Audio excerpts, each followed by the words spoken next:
100% win rate, which is very weird for a team that's 1-8. The Kled is going to be banned, though, as ban number 1. A true flex pick for Kingzone now, I guess you could say. Although BDD didn't exactly have a day out on the pick. Much easier on red side to hold that flex till later in the draft, so you can understand that on blue side with more flexibility to ban out annoying champions and the flexibility of red side Kingzone. I think if you're going to ban Kled, this is fine. Well, Kled and Morgana both going to leave the Rift. Saw them both in game number 1 on either side, but not going to see them again today. Kingzone, we'll see whether they go through similar bans that we saw from Jin Air on the red side. Talia, I believe, came in here, but Nocturne was the final ban, so still on track. Expected to be a final ban on that Talia. See what Jin Air is angling for a first pick. Tom Kench. Okay. Safe Tom Kench from Gorilla. Always one of his fallbacks, the Shen. May go up in priority for him now. Might be a first round draft on the red side. Kingzone's final ban. Talia will be standard. Zoe could be considered as well. Zoe, interestingly, fell entirely through the draft. Last time around, not wanting to pick that one up. Of course, when the Kled was in there, it was the counter pick central as Talia, like you say, going to be the ban. So it feels like our red side bans agreed upon by both of our teams. Going to be very similar as Jin Air. Yeah, they take the Swain and they take it real fast. Need to think about it. Shen is up. I think Shen will be taken. Already being hovered. Will be selected. Usually you'd see the strongest possible jungler here. Could just be Cuz. Oh, wow. Okay. Cuz is going to an old favorite. It is 8-13 with those nerfs, but he's going to go to the Camille and say, all right, Umpty, you love to counterpick jungle. This is going to be a jungle Camille. A lot of presence from that. What do you want on the other side of the matchup? Well, he could take the Kindred if he wants to, but it looks like the Swain-Sejuani combination might be coming down yet again. Umpty not looking too happy about it. I personally would prefer he brings back the Kindred, but I feel like Camille does okay in the matchup. Gragas going to be taking the Flexi Gragas. Proven by Soan to actually work on the top side of the map means that they can hold on to the top lane pick and have some true flexibility even on the blue side. I think the most important thing is the disengage from the ultimatum that the barrel provides. Yeah. So that's the utility there. Good against Kindred, good against Camille for similar reasons. See what Jin Air wants to commit to on the first round here. Go for another flex pick, and they don't want to flex. They just want to flex their muscles by going for the Thresh in the first round. Okay. The Thresh Swain sounds pretty potent when it comes to CC. You ain't going to be doing a lot for a very long time against those two. And Flay is, what, a 600 range displacement now with the Swain passive? That'd be amusing. Could be a mid lane Swain or a top lane Swain, but for now at least we might be treated to our first Thresh Swain lane. Well, 100% win rate for Teddy and 0% win rate for Grace. That's tiny sample size. Hey, they're pro gamers, not mathematicians, okay? They don't know about no numbers. All right, well. We'll see where it goes. Still a true flex pick like you say. Zoe going to be locked in here from BDD, and we've got the bans coming in. LeBlanc and the Syndra both banned. Definitely great matchups into the Zoe. Has been proven time and time again. The Darius to be taken off the board for Jin Air first up. Does the Kennen go? Are we aiming for trying to pick up a Mundo for Jin Air this time around? We'll see. Mundo just going to be banned away, so Kingzone gonna have to play something else on the top side. Khan's been playing way too much Dr. Mundo. I want to see some Jace from Khan, to be honest. Oh, hell yeah. We always want to see Jace from Khan. Not necessarily the best comp to play Jace against, but sometimes you play for the player you're going to hold on to. Khan's pick till last pick. Seems like they're going to take the Ezreal in this spot for Prey. Ezreal Shen, not exactly a power lane, but Ezreal is one of those champions that can be very self-sufficient. So similar to that of the Vladimir Vayne. Okay, Jin Air, what are you going to do this time around? Yorick would be an odd one. He's just randoming at this point. Yeah. But the decision is, they know that Zoe's going mid lane. What we do in Jin Air, this would be an odd spot to take a Renekton. Okay, another champion that does okay into the Zoe would be the Yasuo, and they do pick it up. So much knock-up synergy. Every other player on the team is going to be able to help out, apart from the Swain, I guess. The pullback, does that actually do it? I think it does. Good God, okay, now Sejuani's going to come in for yet more, as Grace is going to have the best time on Yasuo ever. I like the Yasuo for Grace, also one of his best performing champions we've seen this season, so I'm a fan of the pick. On the side of Kingzone, actually hovering a Maokai. This would be our first Maokai of the season. I don't think they're going to see Maokai, though. Thought it'd be some level of carry. Will it be good old Kenny?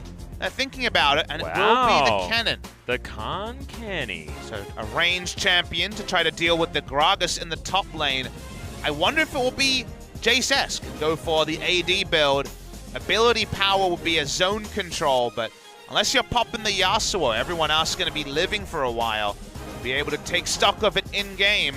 I'm guessing AD on-hit cannon coming through from Khan. A lot of backline threat, though. The ultimatum into the Maelstrom could be a spicy duo. Yeah, sounds pretty exciting to me, but I'm looking at that mid lane. I want to see whether Grace can actually get this Yasuo rolling once again and then utilize all the synergy that the rest of the team provides.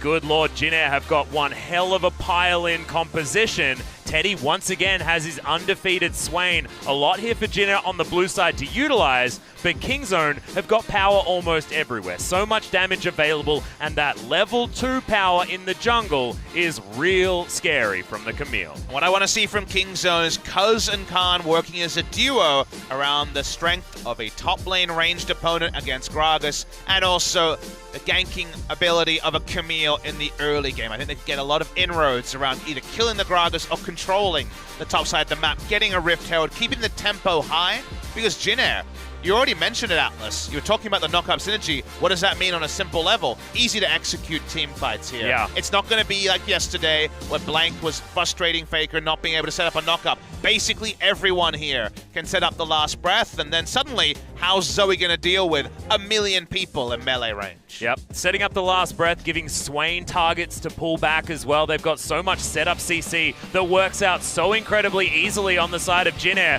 But Kingzone DragonX have got a hell of a lot. Early game power and comfort champions here as well. The top lane matchup feels like a great one for Khan. There's a lot here for Kingzone to do. We'll see whether they can bring us to game 3.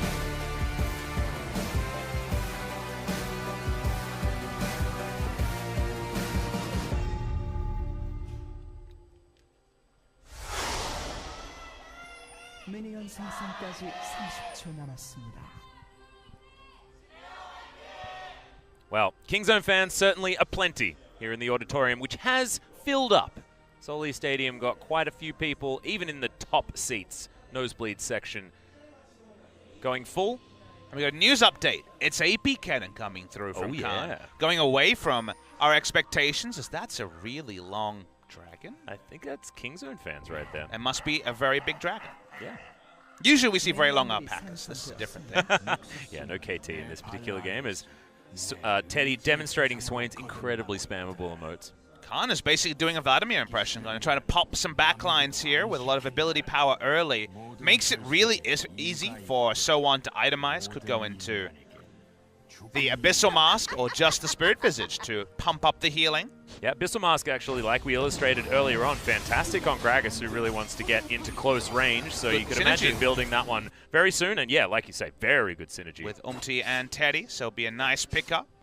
So I've got a lot of options here. If he's going to be going tank, I doubt you're going ability power in this game. So it's all about the backline dive. Will it be a last breath or a Maelstrom? We'll find out soon. Exactly. Both of these teams, similar ideas, but Khan certainly wants to destroy this lane. And that's the difference this game to last game, is that some winning lanes are now available for Kingzone. So can they utilize them effectively is the question, especially top lane. Looking at that cannon to really roll over the Gragas. Early game, at least. And I think it's pretty much the same equation we spoke about in game number 1. Here is Cuz utilizing the power of level 2 Camille. just disengaging from a scuttle fight like we saw in game number 1. But the big difference to me is when those team fights happen, let's assume there's overlapping ultimatums and maelstroms and just AoE CC everywhere. Grace and Teddy will have the ability to fight through those with Cleanse on the Yasuo and just Swain's ability to go golden. Meanwhile, much less reliable for the Zoe and the Ezreal. So I think those fights, if it's an even gold game, will suit Jin Air just fine. They also went exhaust on Nova for having an exhaust to deal with the cannon as the game goes on. So they were the ones to guess that it would be the AP cannon rather than the AD. So tools-wise, in an even game, I think there's going to be some advantages for Jin Air in the late game. The Kingzone have already, as we already mentioned, Cannon, Camille, and also the Zoe setup. for quite a lot of aggressive options for Cuz to profit from. Yeah, just 0 frontline options, really. Kingzone really want to win a fight, then create some chaos, and then utilize Zoe Ezreal in that regard. We've seen Zoe Ezreal be very successful in exactly that style of play, as Cuz looks for the stun, doesn't get it, but will be able to get the 3 buff over Umti. Had the ward down earlier to get a spot on the health bar there of the blue buff. Nice steal away from Cuz. A bit frustrating for Umti. Might just have to go back and buy a Hunter's Potion. Never feels great. All right, Trouble Bubble just going to straight up land his Grace. Very nice cleanse, but doesn't want to use a Summoner spell in trade for basically nothing on the side of Kingzone. Does mean the Sejuani can go and get the Gromp to get towards level 3. Doesn't have to fully disengage from the jungle does Umti, as he was going to originally after seeing Camille in mid lane.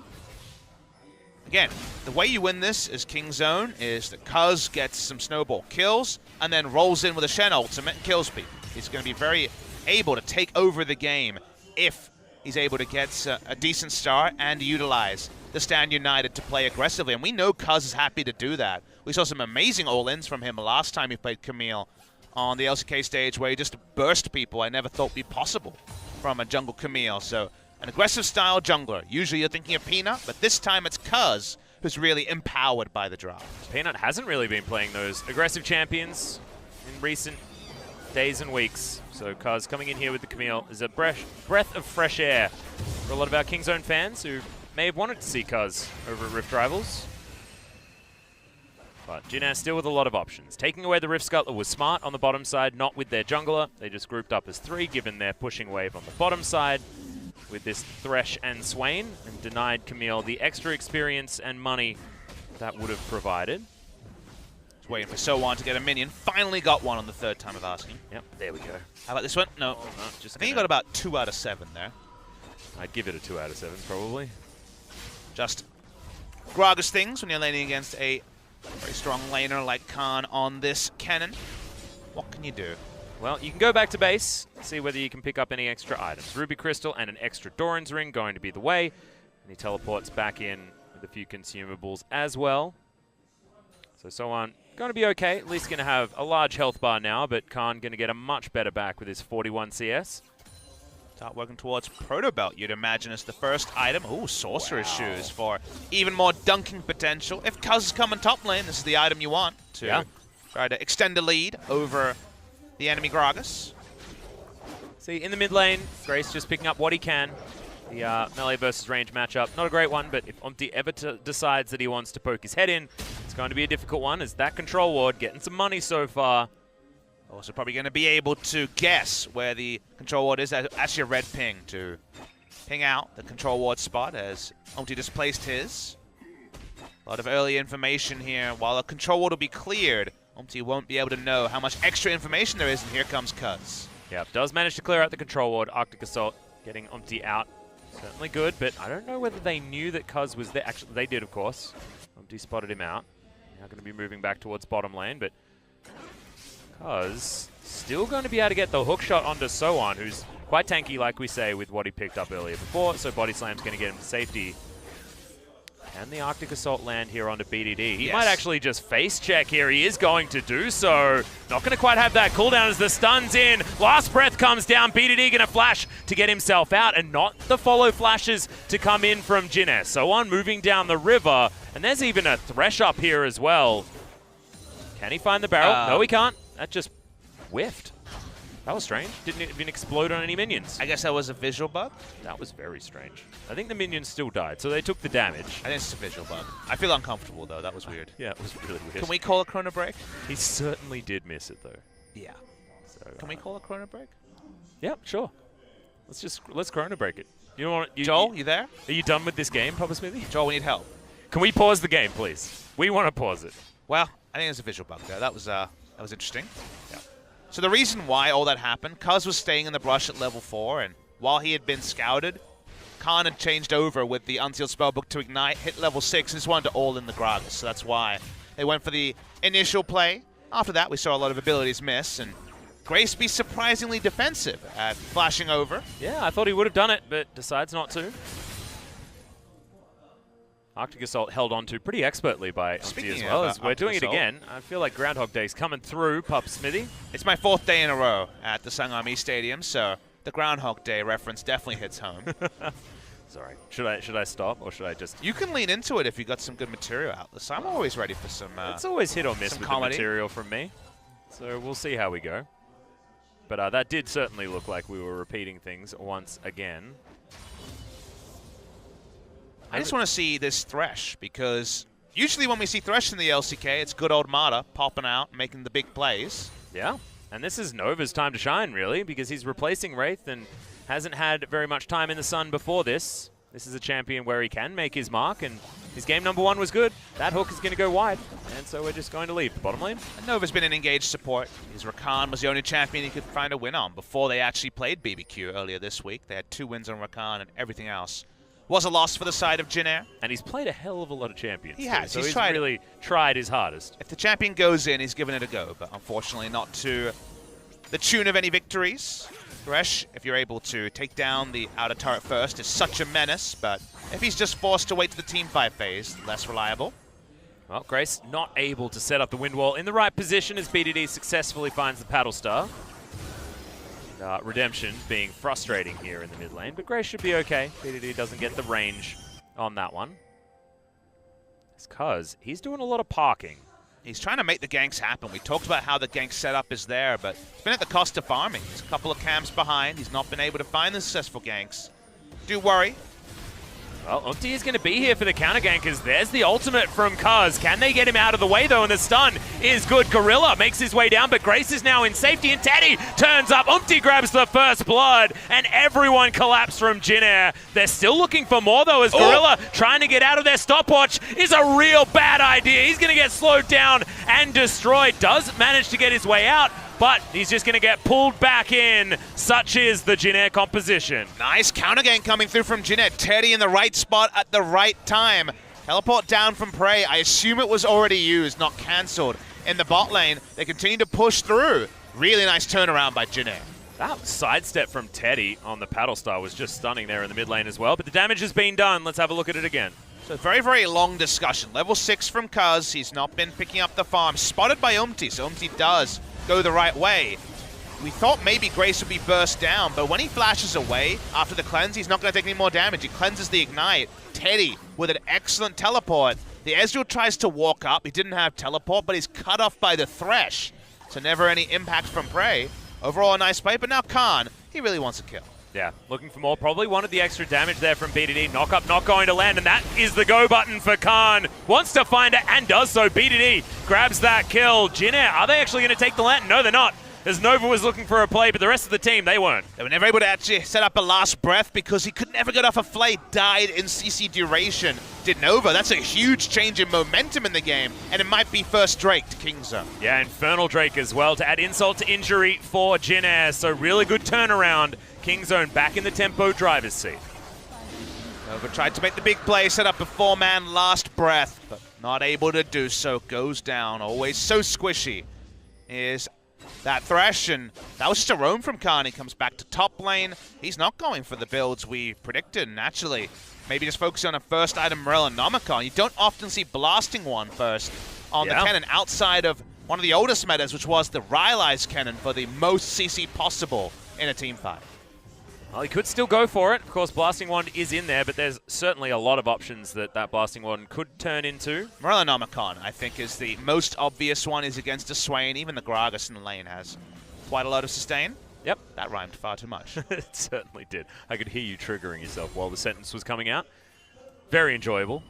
But the CS certainly going well here for Soan, who did get some extra time with that dive in the mid lane. And again, we're not too worried about the late game here for Jin Air. Seems like they have options. Grace doesn't want to die solo here, but he might. Yep. Windwall does come in. The flash goes over as BDD. He's going to escape the ultimate, but not much else, as I think Umpty should be able to get there. The turret comes down. Portal jump is going to troll BDD, and eventually he's going to get taken down. Umpty gets the assist for Grace in the mid lane, but honestly, that was some weird play from the Yasuo. Yeah, Grace kind of outplayed himself, trying to think out the mid lane. Reminded me of Scout's solo kill on Kuro back at Rift Rivals. Walked up, was always going to finish it off. Once again, Umpty's in the right spot to spare his blushes a little bit, but increasingly we're seeing BDD style on his opponent. And that could mean Rift Herald here for Kingzone as well. So it seems like whenever Kingzone are able to grab something, they're able to use that pressure to get more on the map. It's what we say is the difference between good and great teams. Looks like Shelly will bite the dust as Cuz is able to take her down. Yasuo is going to at least move over here, but it's not going to be in time unless he wants to try and get himself a kill. Turns up, does at least see it. And to be fair to Jin Air, it is a byproduct of the winning lanes, just like we sort of asked for the same sort of play from Jin Air in game number 1. So far Red side has been getting winning lanes, and you expect the up-tempo plays like kill into Drake or kill into the Rift Herald that you can't necessarily ask from Jin Air. Jin Air, once again, just about sticking a pretty decent early game. Good farm numbers for Teddy. 11-minute Rod of Ages is very decent as well. Kingzone need to keep making these plays and waiting for the next Stand United Hextech Ultimatum play from Cuz to really further snowball this lead. Teddy really has been very impressive after the Rift Rivals break, coming in and showing that he can be the kind of player that we expect on a marksman whilst he's piloting a different champion. And that's what teams like Jin Air were allowed. Teams that didn't go to Rift Rivals were set up to get a mental reset on some players who obviously had been hapless for the entire time pre-Rift Rivals. 0 and 8 were Jin Air, and very easy to feel like the sky is falling on your head when you're in a scenario like that. The time away from the game, or maybe into a bit more sedate pace rather than a professional game every 2 days, has allowed Teddy to come in, and he's looked razor sharp in the 3 games we've seen. Yeah, looks very, very good. He's certainly one of his champions that he could play before the Rift Rivals break as well, so it's probably only gotten better. Grace looking for a roam, but is spotted on a ward. He's down 35 CS after the 2 deaths, and that's starting to pile up for sure. Yeah, a bit of a problem here for the Yasuo. Wants to find a side lane, but speaking of side lanes, Kingzone gonna have to use everything to get out of this one. Opti looking for more. Gorilla going down low as the stuns are landing. There's so much CC as Demon Flare is just going to erupt very early. Stopwatch from Teddy as Opti's body blocking, and Prey can't grab that kill, but the tower goes down in the mid lane. Shelly utilized very well by Kingzone. Yeah, very nice trade there. Cuz understood no way to get to bot side, so why not hit the mid lane tower and heap the pressure onto the Yasuo, was already looking pretty hapless. Laning phase ended first in the mid lane, suits Kingzone just fine. Now Grace has to play to the top side, knowing that Cuz could be there for a return gank. Yeah, this is another one of those games where we need to talk about what the leads actually mean. Kingzone are now ahead by about 800 gold, something like that, but is this similar to what we saw in Game 1, but with the tables turned? Are Jin Air happy to have Kingzone with a little bit of a lead? I think definitely it's a similar scenario where Kingzone err towards the 2-item mid-game fights, and then Jin Air, the moment that Teddy has threat and also the ability to power through an extended team fight, might be able to turn it. Swain does well in these AoE fests, and when you see Camille Cannon, you know what to expect for a fight. The thing we will say about Kingzone is this AP Cannon can be so explosive in the mid-game, and there's so little threat from Grace that I think if Kingzone gets the fight they're looking for, they're very likely to snowball it into a big lead. Yeah, and I think that getting the fight they want is going to be one of those difficult tasks. Khan going to have his stopwatch timings very, very locked down, because Sohan has the classic answer in the explosive cask. Of course, a little bit more difficult now because it's more projected given the cast time. A lot of damage from the Sejuani this game. Yeah, wow. Umpty. He plays carry every time he plays. This is Aftershock Sejuani too, not even with the fleet footwork, for getting a bit of that extra attack speed. See what the first item will be. It might just be a very, very early Zeke's convergence for Grace, but that feels really bad because Grace is so far behind. Yeah. Does baby him a little bit. His damage will be slightly higher, but not even a BF sword in the inventory yet from Grace, who might just go Sterix this game to not get popped in a team fight as well. Could be the option. We've seen a few of these different builds coming in from the Yasuos. Is True Shot Barrage going to fly forward just to try and clear out this minion wave? Prey struggling at the hands of Teddy just a little bit farm-wise, but not really too much to worry about. A few CS here and there. But Teddy's been all over the map, which is why I bring it up. Not a lot of punishment from the Ezreal this game. Didn't get a replay of it, but Nova's max range Lantern and max range Hook in the actual kill they got in the bot lane a few moments ago was very, very nice. Probably another one of those support mains who errs towards Thresh when he's blind picking. Yep. I feel like if you are one of those support mains that's making your way up Challenger, Thresh feels like one of the best options when you're climbing. Remember that Khan has the Muranonomicon Sorcerer's Shoes. He has double Magic Pen, and he desperately wants to find access to the back line. So, gotta be careful, Jenny. You need to be in good formation. And the exhaust is down from Nova, so we're expecting big damage out of the cannon. Well, Double Dragon now picked up for Kingzone, a very free one going over to them earlier on. Is Streets of Rage coming next? Yeah, I think so. And Teenage Mutant Ninja Turtles, the arcade game? No, don't bring up Teenage Mutant Ninja Turtles. The I game remember was the so reboot good. again. We're talking about video games here, Atlas. Please keep up. Oh, thank goodness. Oh, and we had terrible pizza today, which is also what I'm reminded of when you say Ninja Turtles. I'm not willing to group myself with you. I was assigned pizza, and because I'm on my diet, I vacated it, did not eat it, and gave it away. That's true. You ate terrible pizza. Yeah, I know. What's the opposite of cutting? Bulking. Bulking. Yeah, I'm bulking. You're looking really thick today. Thanks, man. Am I complimenting you? I was looking thick 2 days ago as well. You're sounding thick as well. No, that's not a change. We're talking about things that are different, Papa. Describe what was on the pizza. I'm sure the fans are really hungry right now. Maybe hold on to it for a moment. Yeah, I am. There was mushrooms on it, though. That ultimate from So-On was sick. Glorious. Yeah. That disengaged. Ain't nothing he could do. All right, what was on the pizza? Well, it had mushrooms. It had some assorted meats. I think there was pepperoni So far, there. so good. Pineapple. That's going to I'm a divide pineapple some boy. people. I'm a pineapple boy, Yeah, sure. I'm okay with the pineapple. I'm not So one of those where are we purists. upset then? So far, sounding good. And then corn. Oh, That's the wombo combo, the Korean wombo combo. Just got to put corn on everything. I feel like corn and mayonnaise are the things that Koreans really love to put on Western items. Yeah. I'm not going to lie to you. I do like both of those things, but I just sometimes feel like corn is misplaced when on a pizza. Where is the correct place for corn that's not on a cob? On a cob. Oh, okay. Damn it. In a Cobb salad? Cream of chicken soup, I guess, but this could be another soupy option here in the mid lane as well, as Grace gets taken down very low, takes a lantern ride, is going to survive. It's a lot of buttons, but not a lot of action as Teddy wants to turn that one around. Vision of Empire doesn't get too much as Gorilla's able to disengage as well, and the re-engage comes down from Cuz. Might have been a bad idea. He flashes out, but Oopty has flashed after him. Nova grabs the kill as the wind wall's beautiful to keep everyone alive on Jin Air. Prey over the side though, and BDD gets more. In goes Khan, good exhaust from Nova once again as the hook takes down the Zoe. Nova's popping off. He will die in the end, but it looked like a whole lot of fun for Jin Air.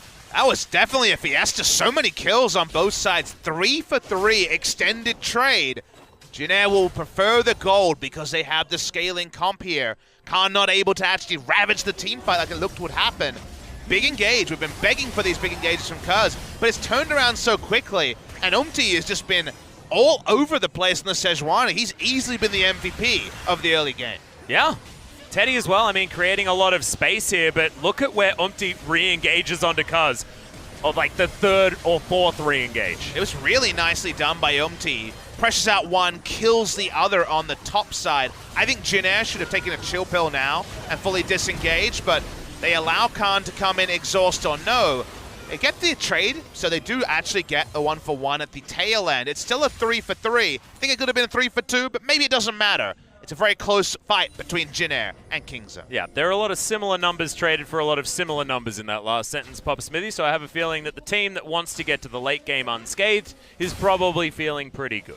1.5k or something like that, the lead as far as gold, but the items are starting to come in here for Jin Air. Zonya's Hourglass was already completed for Teddy. He's now got a blasting one moving towards potentially that Morellonomicon. It could be just a Rylo's Crystal Scepter wanting to stay a little bit more tanky this game. We'll see where he goes. Just covering his teammates. He's been in the right place, the right time at every moment in the game. Best way to know that, 100% kill participation. Yeah. For the Piggy. Gonna take the first turret of the game. He's gonna jungle around the cannon. Deny cannon from having too much impact. Gragas already used his cask, so only delaying this turret take. Yeah.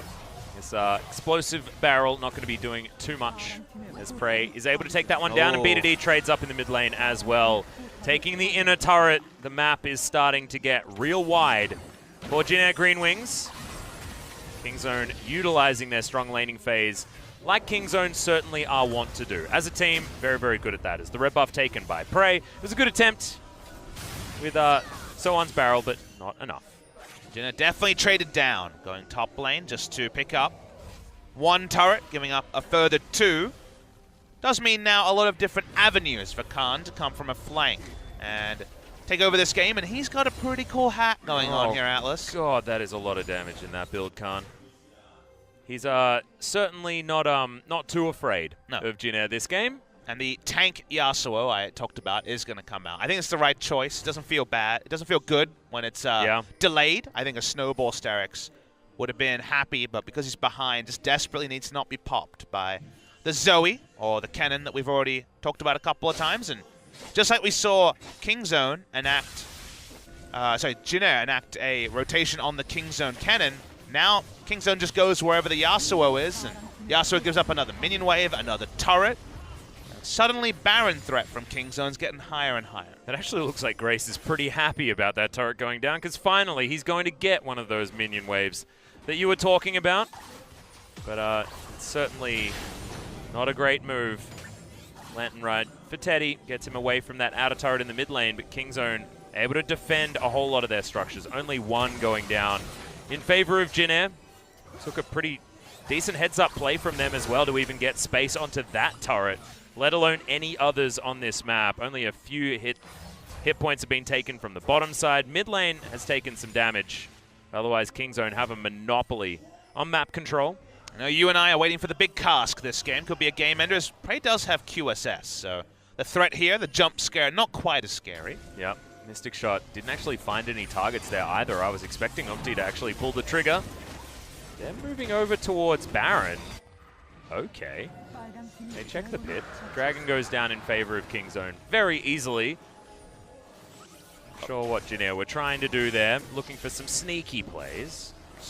Kind of eerie how this game is pretty much ate the previous game, almost 1-for-1. Seems like we're getting the same game again, but with Kingzone on the red side now. Nameplates over the other side. That Groundhog Day once again taunting you, Papa. All my analysis basically applies the same. If you ripped out the audio from game one, it would basically apply here, where, yes, Kingzone will be able to force the fight with the Infernal Drake coming and the eventual Elder, but I think Jin Air will be happy to opt into it when they reach certain item timings. Probably one more item on Yasuo is what they desperately need. Yeah, I think Infinity Edge needs to come in to have some big damage threat, but the Rylai's Crystal Scepter's there, and Teddy's now in the Pixel Brush, waiting for Kingzone to come in. Oh, he actually sidestepped. The cannon. They sidestepped the cube. Prey didn't know. Flies forward, and Prey just gets knocked up. He's in a bouncy castle as Nova landed the death sentence, but it could be his own, and he is going to go down. It is going to be traded, so we've got both of the supports dying here. As Teddy jumps forward, it's a double kill for the Yasuo. Zonya's fantastic timing from the Swain, but he does eventually fall. And now Grace a little bit too low. Khan looking for his opportunity as the barrel for the disengage once again is there for Sohan. He flashes into the trouble bubble though, and that is not what you want. BDD, not a lot of options that he has. That flash from Umpty was real fat, but not quite enough. And can Grace actually get on top of this fight? He wants the knock-up, does get it onto Khan in the back line, and is able to escape, at least for now. He's charged up the flow, but he can't get there. It's the 1-2 punch from Kuz, and they take down the mid laner. That's the ace, very delayed, as Nova has already respawned. 5 for 3 for the side of Kingzone. Really interesting fight there. The top laners couldn't join for the longest time because they were tete-a-tete in the bot lane. Eventually the TPs came through. It is cleaned up by Kingzone, but they do allow Yasuo to pick up 3 kills. He got all of them. Prey is so unlucky. He queued the brush earlier, but they sidestepped it, so he had no idea there'd be people there. They can't burst him down. At the start, when Teddy actually closes the distance and they get the kill on Ezreal, you assume this is going to be a team fight for Jin Air, but Kuz and BDD are healthy, and the skirmishing here from Kingzone is very good. Yeah, Teddy unfortunately fell down a little bit too low before that Zhonya's came in. I mean, I thought this could have been an opportunity for Jin Air to disengage, but the flash into the trouble bubble was bad news for Sohan. But there were so few places to flash. He had already used the cast to disengage, trying to open space. I can't criticize the Gragas for that play. He did his best, didn't work out. And then from there, Grace buys a lot of time. Does mean they're not going to lose further objectives because he doesn't die instantly. Not able to interrupt Kuz, but I don't think there was a turnaround kill there for the Yasuo. I mean, if he had have interrupted the hookshot before he got stunned, maybe there was an opportunity, given the fact that he had the full grey bar. But difficult one, and he was able to do the most damage in that fight as well, given the cleanup, so deserved all of the kills that he was able to pick up. Only one BF sword in the back pocket, but still gazing longingly at that Infinity Edge in the shop. 2,300 necessary before he can take that one home with him. I think if exhaust is on point, the item timings you're looking for is the Yasuo finishing Infinity Edge, but also the Knight's Vow that the Sejuani almost has. That's when I think the utility and damage on the Yasuo will be ready to go.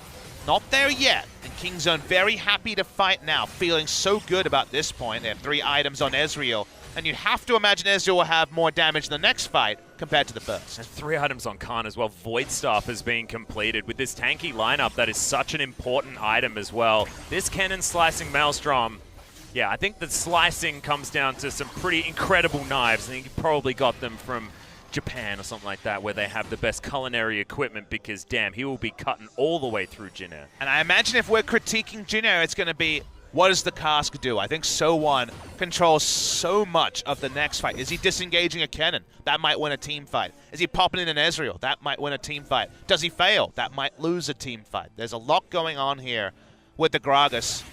It's always been the way ever since we lost the 1.5 AP scaling burst Gragas. It's been about where the bounce lies. I think he has a lot of options here, So1, but a lot of options doesn't always mean great results. Well, now So1's on the bottom side without a teleport. Khan has gone back to level 1 with the Ghost heal he's picked up for himself. This guy wants to get in. He's going to get in whether you like it or not, switching up all of his summoner spells. He's real fast, that's true. Yeah, this Kenny is going to be moving pretty quick. He also doesn't really care about dying. He's not going for Zonias. He went for the Void Staff, like you mentioned. He's got a broken stopwatch here as well, so this is a real problem if Kingzone want to start a fight now, because you were talking about the cask. It's now a lot easier. Not a lot of outplay potential from the cannon. It's always the stopwatch or the Zonias that can really blow the mind of someone trying to use a fairly projected ability like the explosive cask. As in goes Cuz towards the bottom side. It's going to be a 3 versus 1. The cask ain't great from the Gragas this time, and Cuz is going to lock down the kill. Jin Air want to make use of this, but is the Baron damage going to be enough? It's Zoe and Ezreal to poke them down as they're trying to take this. Trouble Bubble not going to land because it's a good wind wall. But it was a tough decision at best to try and get this one done as the cannon's pushing mid. Yeah, the mid is already going towards the inhibitor turret. Remember, they got 2 turrets in mid lane much earlier. They're also out of position for the Infernal. So Kingzone will pick up a lot here. That was a great decision to pile onto the bot lane, because you look at the enemy team, what don't they have? Baron damage. Only Grace can really put specks of dust onto this Baron.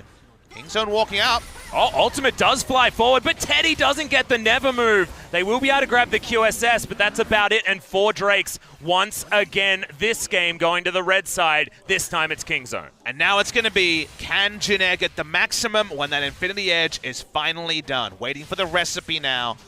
Or can Kingzone go for piggyback again? Play 3 lanes. Suddenly Kingzone don't want to group in as much. They will take a fight if they can get it, but they don't need to overly force one now that Grace is on the precipice of being a very scary Yasuo. Yeah, Grace is looking scary. However, I'm looking at the tiny little cannon rat man on the bottom side of the map thinking he's real terrifying, not to mention Cuz, who's got a GA now as well as his Trinity Force completed. Feels like he's got basically everything that a Camille could want for starting up these fights. It's all about whether Jin Air can find this pile-on composition that's actually going to work out, or whether Kingzone can just continue taking what they want around this map and wreaking havoc. Khan is not going for the Zonias this game. That means exhaust, and already, like you mentioned, the Gragas will be able to answer him. That's why I think playing 3 lanes, just running at the Gragas and killing him with a Shen ultimate on top of the cannon might be the best way forward. Back in the bot lane. He's got Ghost now, so keeping up his movement speed trend. Well, Grace, along with Nova, was there. I mean, the Lantern Ride was available for Umti, but he didn't want to take it. Of course, him putting his face forward could just spell the end of a Baron. Uh-oh. As Umti wants to body block for this Paddle Star that is eventually going to fly forward. True Shot Barrage not going to find the target, though. Take that, Gragas. Oh, yeah, gets Gragas. That's what he was aiming for, obviously. His Drunken Rage is going to help because he's going to find the Sejuani. Umti in trouble now as the hook lands, but that's a very dead Miss Piggy. Teleport flies forward. Khan still wants more as Nova just dies. Okay, Windwall's going to stop the onslaught, but Kingzone, this should be Baron. That's going to be Baron for the side of Kingzone, like you mentioned. They get 2. I don't think Teddy can spare the blushes this time. Well played by Kingzone. Going on the Sejuani Lantern. So frustrating. Does nothing when you're in the ultimatum. Kingzone onto the Baron, and I think Jin Air have to give this up. Well, Teddy takes about 1 billion damage from that Paddle Star. He does throw down his ultimate as Kingzone do pull away from the Baron. Flashes forward just to try and get some more, but he knew he wasn't getting anything there. The flash was odd, and Kingzone not going to jump fully off the Baron. They'll be able to take it down now. Yeah, that was silly from Teddy. Now his Summoner is down. Wanted to live longer by flashing over a skill shot, but given what they give up from this, the Baron, and now no flash on Teddy for the next fight, certainly not worth. Jin Air back away. They'll say, hey, we have the Infinity Edge. There's still a team fight, we win, but they've given up so much to get to that point. Yeah, it's real bad news. Spellbinder will be very close for Khan as well, as he's going to continue shoving things around. He's towards the top side, doesn't spot out that he is on a ward, and he is going to get pinged furiously by Jin Air. We know Jin Air can do anything. It is hold on. However, holding on against this team that now has close to a 10,000 gold lead, all the dragons, and now a Baron buff, is going to be real hard. Yep, I think that's the right amount of reals there, Atlas. It's deck stacked against Jin Air, but not impossible, because their comp does have some options late game. We've got there, and let's see how the execution can be from the side of Jin Air Greenwings. They're not going to be able to have a terrain advantage. If you just have Kingzone with no Baron buff running at you, there's a team fight that Jin Air wins, but when someone's face checking, when Cannon's flanking, if a pick comes out, all those multifaceted variables start to fall away. So how can Jin Air actually get a good, honest 5v5 and not be picked mercilessly by cousin friends before that happens? Well, I feel like the execution pop-up is going to be slicing, because Khan now has that Spellbinder that you were talking about. It is going to be really difficult. Hook lands onto Gorilla, not the target that they care about. It's all of the abilities are thrown into the wind wall. That's a lot of value.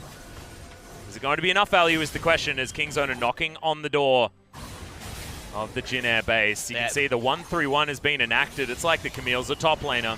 And then we have from Cuz. Ezreal Zoe, a great siege duo on their own. Cannon may not be AD, but going to do plenty of work in a side lane. And Cuz himself on the bottom side, pushing up minions. Grace just having a great time. Clears out the minion wave. Yeah, pull them apart until you actually have that moment for Khan to win a team fight. Do his best Smeb impression on the AP cannon.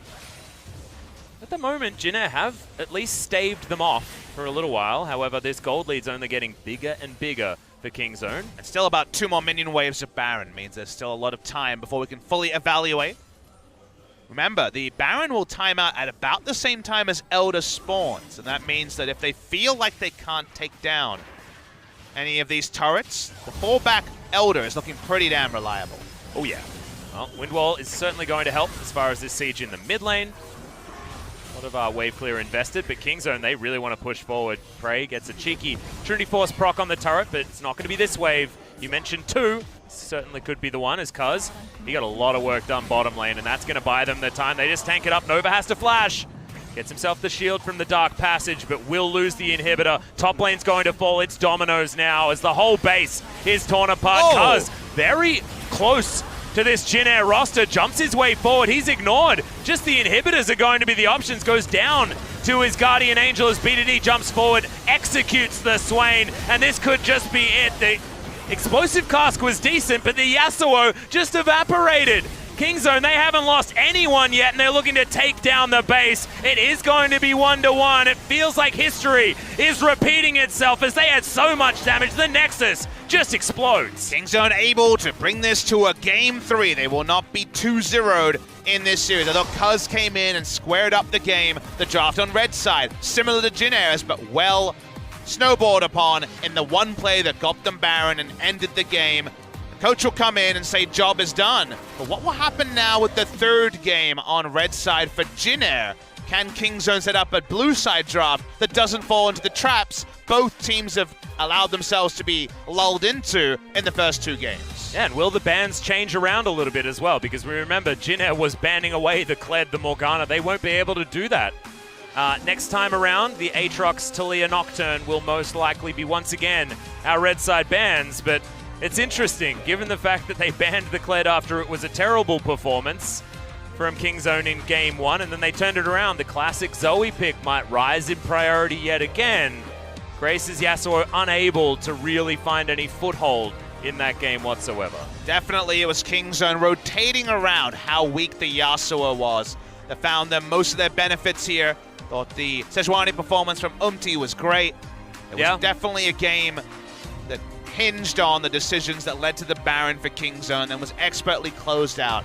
2 minutes into the Baron buff, wasn't looking like anything. By the time the Baron buff was gone, so was Jin Air Greenwings. So, nice little victory there, but now we just want to see the pick ban. It feels like that will be so central to the result of game number 3. Yeah, and I think the Shen is going to be a high priority ban here as well, because Gorilla was able to protect the Camille to the point where it felt like she was a frontline, she was a tank, she was a damage dealer. Cuz was able to get everything done that game, and good God, the damage graph really speaks to how much Kingzone were packing it on, pushing us to game number 3. First time we're seeing the AP cannon come through from Khan. You think of it much more as a SMEP champion than a Khan champion. Even a QV champion, you know, even though he likes the on-hit preference, it's not really